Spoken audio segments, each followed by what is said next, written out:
গাড়ি চালক, আপনি কি অযথাই হর্ন বাজাচ্ছেন? তাহলে আপনি একটা সবচেয়ে বেশি জমিতে স্কুল, কলেজ, হাসপাতাল এবং মসজিদ, মাদ্রাসা, নীরব এলাকায় উচ্চমাত্রা শব্দ সৃষ্টি করবেন না। আসুন শব্দ দূষণ প্রতিরোধ করি, জনসচেতন নিশ্চিত করি, শব্দ দূষণ প্রতিরোধে সামাজিক আন্দোলন গড়ে তুলি, দূষণ প্রতিরোধে সামাজিক আন্দোলন গড়ে তুলি এবং হাইড্রোলিক হর্নকে না বলি। আসুন শব্দ দূষণ প্রতিরোধ করি, জনসচেতন নিশ্চিত করি। হ্যাঁ, অবশ্যই রেসপন্স করো, কারণ যে আমি এভাবে সেটাতে যখন বক্তব্য দিচ্ছি সবাই কি চায় ব্যাগে সেটাতে চোখ তুলে কোনো জায়গায় নীরব জায়গায় দাঁড়িয়ে রাখলে আইসা চলবে, মানে খাবার ক্ষেত্রে খাবারের মধ্যে ছবি তোলা এরকম আর জিনিস সবাই দেখতে ভালোভাবে দেখতেছে, যারা বুঝে না তারা হয়তো বা কনফিউজ হয়ে যাবে কি দেখি।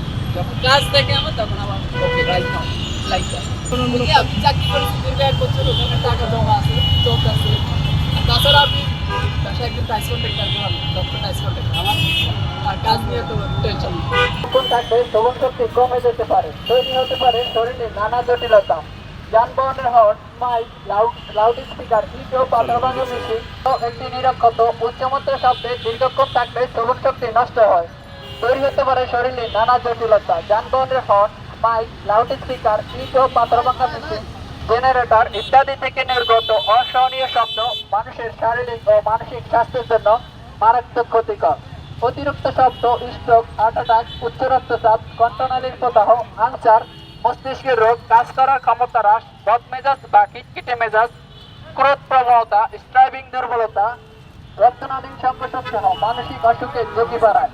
চলতে চলতে শব্দ দূষণের বিরুদ্ধে, শব্দ দূষণ শ্রবণ শক্তি নষ্ট করে, অযথা হরেন বাজাবেন না। উচ্চমাত্রা শব্দ নিরক্ষত, উচ্চমাত্রা শব্দে দীর্ঘক্ষণ থাকলে শ্রবণ শক্তি কমে যেতে পারে, তৈরি হতে পারে শরীরে নানা জটিলতা, যানবাহনের horn, mike, loud speaker, heat ও পাথর ভাঙা মেশিন, জেনারেটর ইত্যাদি থেকে নির্গত অসহনীয় শব্দ মানুষের শারীরিক ও মানসিক স্বাস্থ্যের জন্য মারাত্মক ক্ষতিকর।